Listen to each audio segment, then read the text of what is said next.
Assalamualaikum Pak Haji. Ya, Nama saya Riki Riwanto dari Serpong. ya. Saya kesini untuk pertama kalinya dengan ibu saya. Tadi kami datang ba'da maghrib. Yang ingin saya di sini pengen tanyakan sama ibu itu kami ingin bercerita tentang kondisi keluarga kami. Saya sebenarnya dari awal dari kecil tuh bahagia, berkecukupan gitu. Tapi kemudian ketika tumbuh besar itu saya itu penyakitan. Tiap tahun tuh saya masuk rumah sakit kayak sampai guru SMA saya itu selalu tanya, ini udah mau tes kok kamu belum sakit, bilang gitu. Terus akhirnya gara-gara itu puncaknya di 2014 saya itu sakit parah yang harus operasi 3 kali dalam waktu 1 bulan karena kena malpraktek.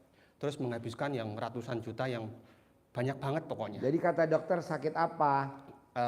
Kasusnya itu usus ileus. Terus saya harus dioperasi sampai saya dirawat di rumah sakit selama 2 bulan. Terus saya sampai transfusi darah aja saya menghabiskan 44 kantong. Nah dari situ karena biaya yang membengkak, kemudian ayah saya juga pekerjaannya banyak, terus kemudian nggak fokus, dilepas semua, banyak yang dilepas, kemudian ya kolaps lah ayah saya. Jadi gara-gara saya sering sakit, ayah termasuk mendapatkan imbas, pekerjaannya kolaps, banyak yang kolaps gitu. Terus sampai sekarang utang dari rumah sakit, terus dan lain-lain itu semakin membengkak seperti itu. Kemudian kesehatan saya juga sampai sekarang belum membaik, walaupun sudah 10 tahun mengalami sakitnya.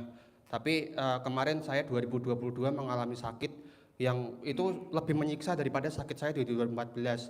Saya mengalami asam lambung tapi langsung parah gitu. Bahkan saya pernah jalan-jalan ke mall, tiba-tiba bangun-bangun udah di klinik. Nah terus saya udah ganti-ganti dokter lebih dari 15 kali, tapi ya belum ada perubahan sampai sekarang. Ya alhamdulillah sekarang sudah semakin sehat, tapi kaki sama tangan saya itu selalu kaku-kaku, terus saya masih lemes banget, saya ngangkat barang kayak 25 kilo udah nggak kuat gitu. Terus kemudian gara-gara sakit itu kan karir saya kehambat. Nah sama satu lagi, gara-gara kondisi ini kan membuat hubungan di keluarga saya semakin relationship-nya kurang lah ya. Nah sampai kemarin istilahnya terjadi cekcok antara ayah, ibu, juga saya, juga adik saya. Akhirnya kami Yang dicekcokin apa? yang dicekcokin ya kondisi, karena kondisinya saya kan jadi harus menanggung seluruh pengeluaran keluarga. Kemudian ayah juga nggak bisa bekerja, ibu juga nggak bisa bekerja, jadinya kayak stres masing-masing. Ekonominya berantakan Sangat. Ekonominya minus. Iya minus. Itu doa saya bos tiap malam biar lu tuh berantem sekeluarga. Nah Karena kalau lu nggak berantem nggak bakal datang ke RDAY. Jadi yang disalahin jangan siapa-siapa, gua aja yang disalahin. Emang doa gue tiap malam biar lu berantakan, biar lo sakit parah, biar lo masuk rumah sakit, biar bapak lo nggak kerja, itu doa gue tiap malam. Tenang aja. Nah pokoknya dari situ singkat cerita, karena ibu udah nggak betah sama kelakuan di keluarga kami, entah kelakuan saya, kelakuan ayah saya, atau mungkin kelakuan ibu saya sendiri. Akhirnya ibu melarikan diri ke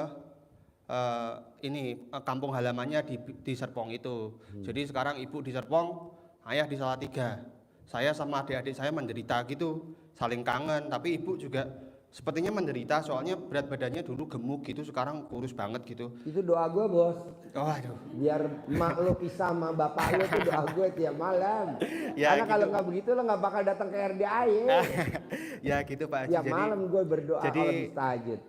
Saya kalau disimpulkan, saya minta petunjuk dari Pak Haji, bagaimana mengatasi finansial, kesehatan, karir, sama hubungan keluarga itu tadi. Gampang lah bos. Sekarang lo sakit udah seizin Allah belum? Udah. Sekarang lo berantakan, ekonominya udah seizin Allah belum? Udah. emak lo pisah sama bapak lo, udah seizin Allah belum? Udah. Jadi gimana dong supaya nyelesainnya? Kan ada di Al-Quran. Siapa yang tidak mengaminkan takdirku dan tidak mensyukuri nikmatku, keluar dari kolong langitku, keluar dan cari Tuhan selain aku. Jadi lo aminin dulu bahwa ini semua udah seizin Allah. Jadi kita kan nggak mau ngaminin. Yang ada nyari solusi, yang ada nyari ikhtiar, ngeluh. Nggak boleh bos. Jalanin, syukurin, nikmatin.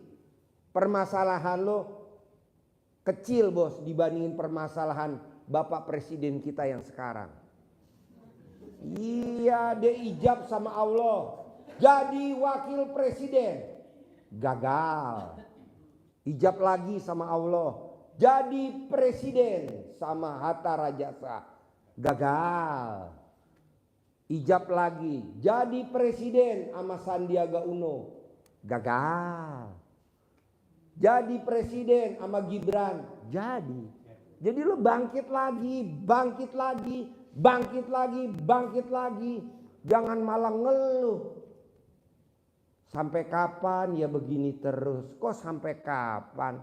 Allah nggak mau jawab bos. Kata Allah, Kus Plus jawab. Dijawab sama Kus Plus. Kapan? Sampai berjumpa lagi. Jangan bos. Tenang aja. Lo lihat hajatnya Pak Presiden, track recordnya dari 98, 26 tahun yang lalu sampai hari ini. Lo jangan lihat sekarang jadi presiden, lo lihat track recordnya dong. Dia bisa, masa lo gak bisa? Pasti bisa. Dia bisa, kita pasti bisa. Dia terkabul, pasti kita terkabul. Dia jadi, pasti kita jadi. Begitu, ini kita, kenapa ya ekonomi saya janganlah bos, terus. Itu presiden kita luar biasa. Salah satu hajatnya luar biasa. Nah lu juga seberapa, tenang aja. Jadi apa dong Ji yang gue lakukan? Jalanin, syukurin, nikmatin. Kalau lu enggak mikir, komen, ngeluh. Oh enggak boleh ngeluh, enggak boleh bos. Enggak ada di Al-Quran. Di Al-Quran ayat ini, di Al-Quran. Kuciptakan jin dan manusia untuk beribadah kepadaku. Itu ayatnya begitu. Beribadah. Jadi lo bangun jam 00, senyum, mandi pagi, tahajud, paksain baca Quran. Gak ada di Al-Quran ayatnya begini bu. Kuciptakan jin dan manusia untuk nyicil utang. Gak ada bos. Kenapa kita nyicil utang? Ada lagi nih. Ini yang gak ada lagi nih. Kuciptakan jin dan manusia untuk kepo.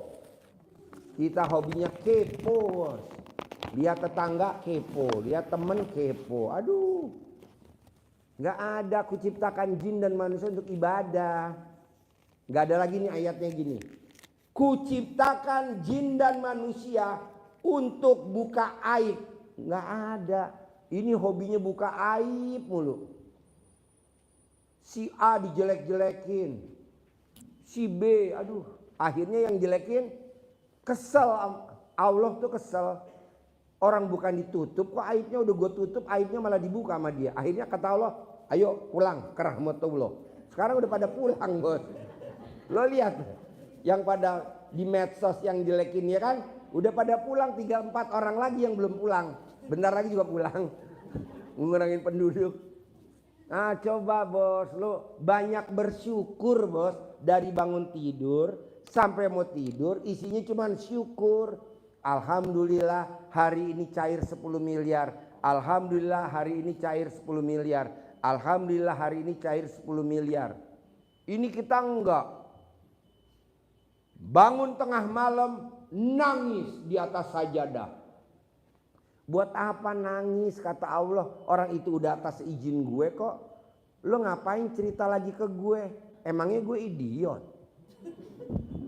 Kita cerita lagi. kekurangan kita, maksudnya sialnya kita diceritain lagi ke Allah. Allah, jadi mama saya sekarang pulang ke Serpong, papa saya di Salatiga. Kata Allah, itu lo jawab. Kalau baru waras sekarang, kenapa nggak waras dari kemarin, bos?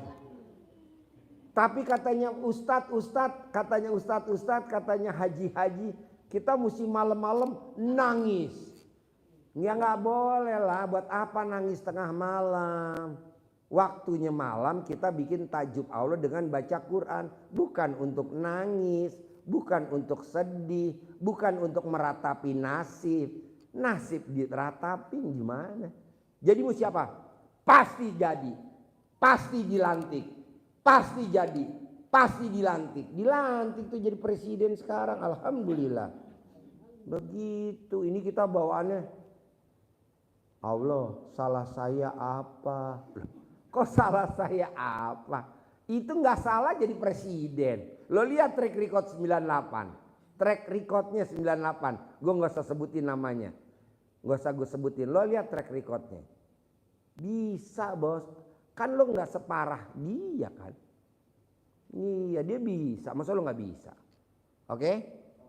Ya. Kalau privat gue ajarin. Karena kan kita ngomongnya agak menjurus. Takutnya kalau di sini nanti dipenggal-penggal videonya gitu. Ini umumnya aja global. Pokoknya kalau lo privat kita ngomongnya detail satu-satu. Kalau lo privat paksain. Pasti bisa ya. Sip, tepuk tangan dulu dong, luar biasa. Ya.